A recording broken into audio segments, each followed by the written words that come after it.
Hey guys, welcome back to the MX Garage. Today we're gonna look at the MX1 again. We're gonna focus on the steering, since that's also completely broken and I need to reinvent it. But before I do that, I want to know what broke and how should we fix it. On top of that, I have a different camera setup which I want to try. I'm not sure if it's any good, so please let me know what you think about the view from here. So let's start with taking off the hood.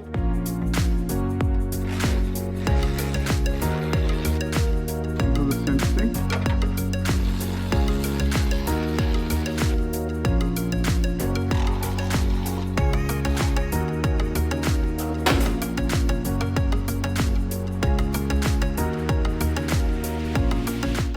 We also jack this side up.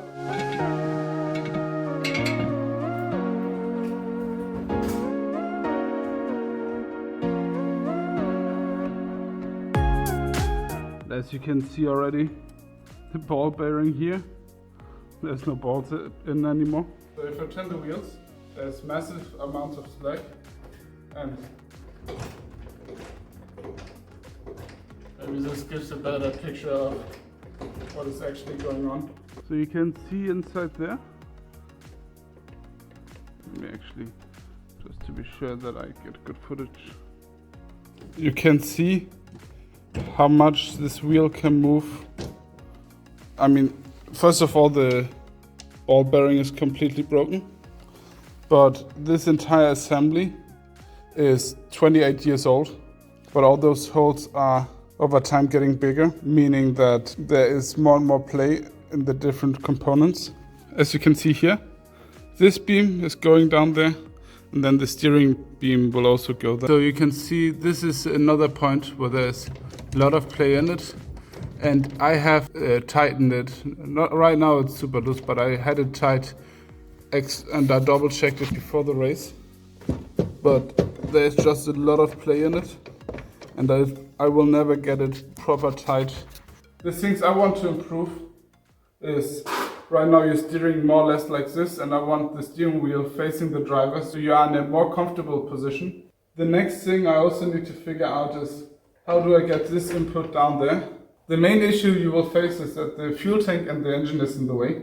I've seen some people routing a beam up here with angle gear down and then having it in front of the wheels, which also works. I have seen people going all the way down through the frame and then passing the belt somehow, but I would prefer having the belt not obstructed so you can easily change it. Having the belt accessible is a very big plus.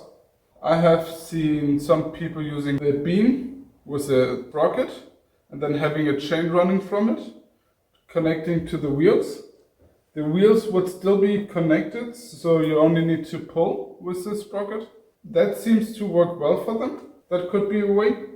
I haven't fully decided, and I need to see what's possible and what the different options cost. It's not as simple as I would like to, but it's definitely something I want to have fixed and I want to have it done well. I have some ideas on how to do it. So this was it for this episode, and thank you so much for watching until the end. I really appreciate it. I know it's kind of a shorter episode than usual, but I'm still currently traveling and I will be back soon. But while I'm traveling, I had prepared some episodes. And don't worry, I'm ordering parts and making ideas. So again, thank you so much for watching. Like and subscribe, and see you in the next episode. Bye!